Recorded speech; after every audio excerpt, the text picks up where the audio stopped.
Humidifiers are a great tool when your house is super dry. However, if you're not careful, over time they can get a little stinky and mold and mildew can start to grow. So let me show you the best way to not only clean your machine, but also a few tips to make sure you use it right. When it comes to everyday cleaning, I like to keep it as simple as possible. The first thing is you want to make sure to empty the tank after every use. We don't want to leave any water behind, just because if we leave that in there, it's going to start to get stinky and mold and mildew will start to grow.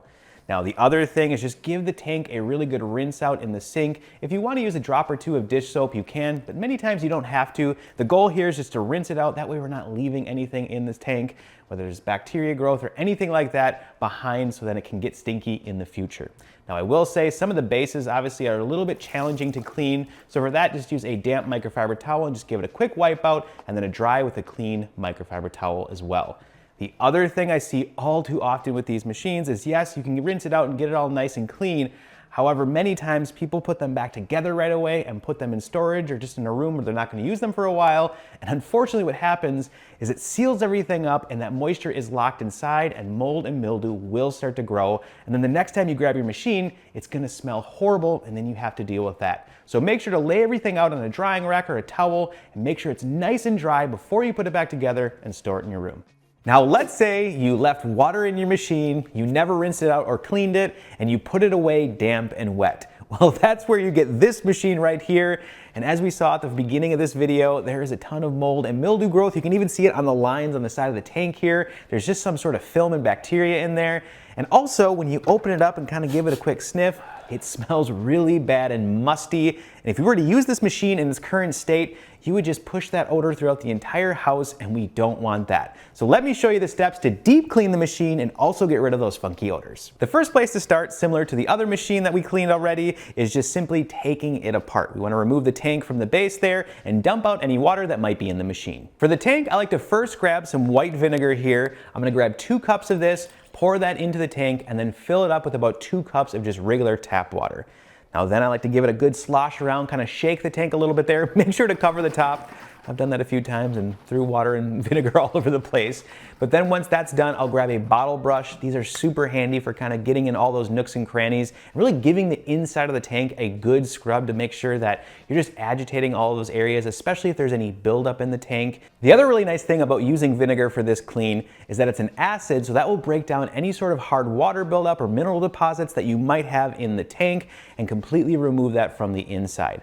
Now I will say I like to fill this up, give it the scrub, and then just let it sit while I go clean the rest of the machine. That way it has more time to work, and if it's really, really stinky, sometimes it's good to just let that sit overnight. Now when it comes to cleaning the base, it's very similar to the tank. We're gonna add some white vinegar here to the reservoir, but before you start cleaning anything, safety first, make sure your machine is unplugged, and then I just add about a 50-50 mix of the white vinegar and water to the actual reservoir here. Now every machine's a little different depending on how much you need to add there, but again, if we let the vinegar sit there and do its thing, it's just gonna make the clean so much easier. So now that we let everything sit for a while, the next step is to give it a good scrub.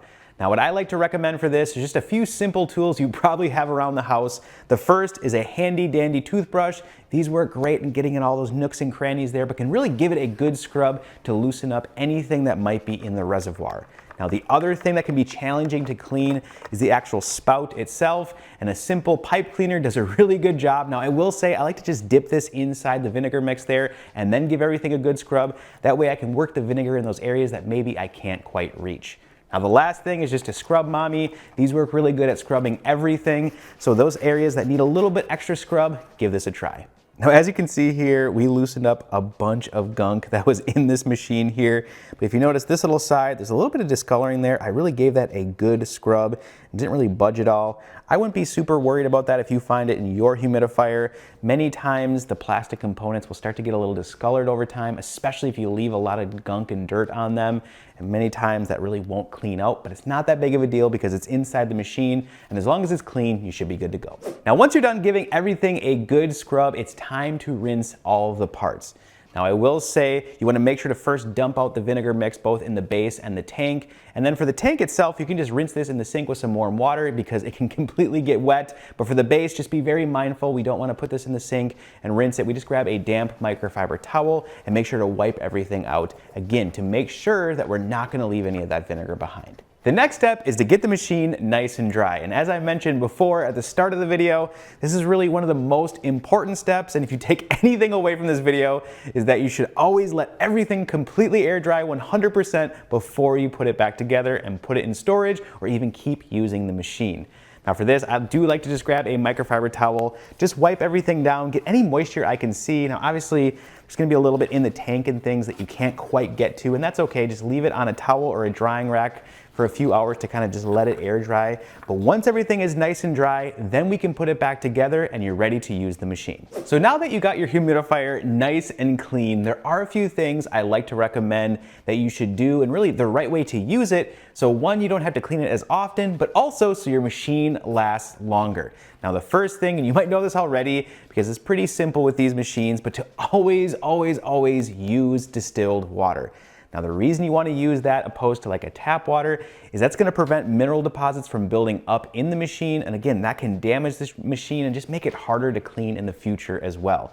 The other thing that this really prevents is if you use tap water in here, it can kind of create almost like a white dust and film on your walls in various areas in your home where you're using the machine, and we don't want that. The second tip is to track and don't put too much humidity into your house. You really want to keep it between 30 and 50%. And if you use this too much and the room becomes very humid, moisture and things will start to develop on your walls and even your windows and things, and mold and mildew will start to grow, and we don't want that. Now a handy way to track this to make sure you're not adding too much humidity to the house, which many times you can just tell if everything's starting to get a little damp, but this tool right here is called a hygrometer, and this will help you track those percentages. That way you can keep it in the right zone. The third tip is to always put it in the right spot. Now the first thing you want to do is make sure it's on an elevated surface and kind of towards the center of the room, because we want the humidity to be able to spread throughout the area. If you put it too close to the wall, you risk damaging the wall itself, but also we don't want to place it on the ground, especially if you have a wood floor, just because that could also cause damage. Really, the goal is to put it in a central area so the humidity can completely move around the room. And again, if you have anything that's very delicate or any trinkets maybe on a shelf or things that you don't want to get wet, keep this away from it. The last two tips are to change the filter on a regular basis if your machine has one, and never ever use any sort of essential oils in the machine, because this will cause permanent damage. And there you have it. Now you know the best way to clean and use your humidifier. Thanks so much for watching as always, and if you're new here, consider subscribing and smash that like button. I also need to give a huge shout out and thank you to all of the Clean Squad members. Now if you want to join the Clean Squad and support the channel, definitely click the link down below for Patreon, or you can click the join button right here on YouTube. And as always, I'll see ya on the next clean.